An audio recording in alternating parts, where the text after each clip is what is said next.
各位网友，大家好，我是包明。这一期我要说的话题是俄军给西方坦克准备的克星，严阵以待，短号和柳叶刀已做好猎豹准备。西方国家向乌克兰援助的豹2、埃布拉姆斯这些北约军队的主战坦克还没有到达战场，就被美粉们吹上了天，也让乌克兰呢洗昏了头，同时也让挺俄的这些网友们呢颇为担心呢。会不会又像海马斯火箭炮那样让俄军吃大亏呢？但是我们从俄罗斯新周刊、独立军事评论网站这样一些媒体发表的文章看呢，这一回啊，俄军是严阵以待，做好了准备。下面呢，我们就来看看俄军为这些西方的陆战大杀器们准备了一些什么样的礼物。一是特 62M 坦克群。俄专家认为啊，对付西方的坦克可以采用狼群战法，使用大量的特62坦克，形成对敌的数量优势。因为俄军的仓库中呢有大量的库存的特62可以用，改进型的特 62M 坦克车身、炮塔配备了补充多层装甲和更先进的火控系统，能够使用激光制导导弹摧毁距离4公里以内的装甲目标。为什么俄罗斯不在乌克兰使用最新型号特14阿玛塔坦克呢？俄军认为啊，现有的坦克足以对抗乌军的坦克了。另外呢，特14上面的一些未来使用的关键系统的测试还没有最终完成，不宜规模化的投入战场。西方援助的主战坦克上来以后，上不上特14，可视情况再定，这还是俄军的后手。二是终结者2坦克支援战车。实战表明呢，在密集城市建筑物和起伏的地形之中，手持肩扛式的反坦克火箭筒和反坦克导弹呢，对于装甲战车是极度的危险。因此呢，乌拉尔车辆厂股份公司研制了终结者2战车，主要用于掩护坦克免遭反坦克火箭筒和反坦克导弹的攻击。终结者2呢，主要从远距离的掩体向移动的敌方开火，不与其进行近距离的战斗接触，借助热成像仪发现目标以后，使用30毫米的机关炮扫射爆破杀伤弹，击洒敌方的有生力量。从2021年起投入量产的终结者2更新了瞄准设备，包括激光测距仪、弹道计算机、复合电视红外通道，成员呢从5人减为3人。终结者2上面装备的攻击特超音速反坦克导弹速度超过了每秒500米，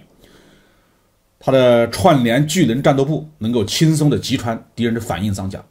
到时候可以看看豹2和埃布拉姆斯抗不抗得住。第三个是短号反坦克导弹。美国的标枪呢，最大的射程是2500米，而俄罗斯的短号是5500米，最新型号的射程是10000米。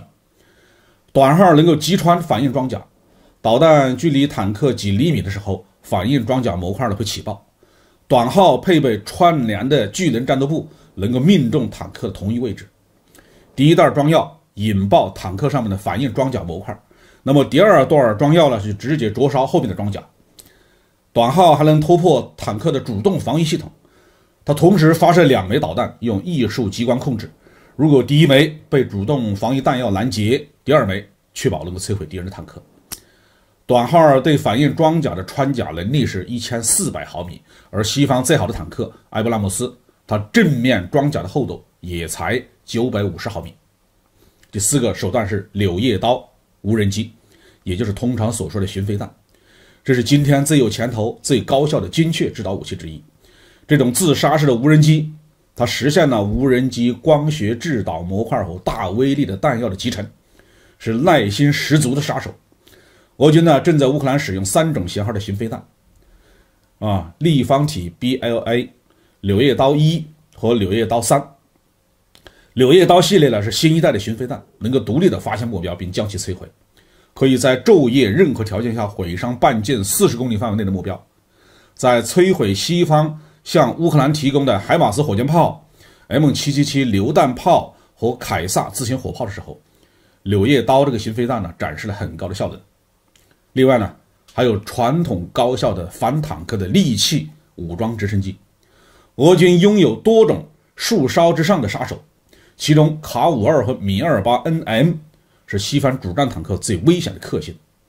另外呢，还有巴松管、混血儿 M 反坦克导弹，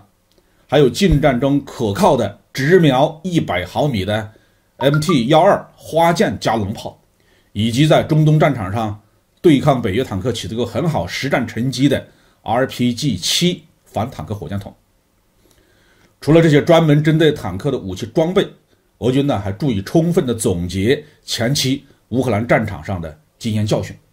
早就在国内开展了针对豹2埃布拉姆斯的专攻精练。这些科目的训练呢，都是由在乌克兰参加过实战的教官指导下进行的。这些人呢，在乌克兰战场上都实际的击毁过乌军的坦克。俄军还将西方主战坦克的内部结构、外形特征、作战特点以及对付的办法等等编辑成小册子，下发到各个参战部队。俄罗斯官兵呢，磨枪查掌，已经是严阵以待。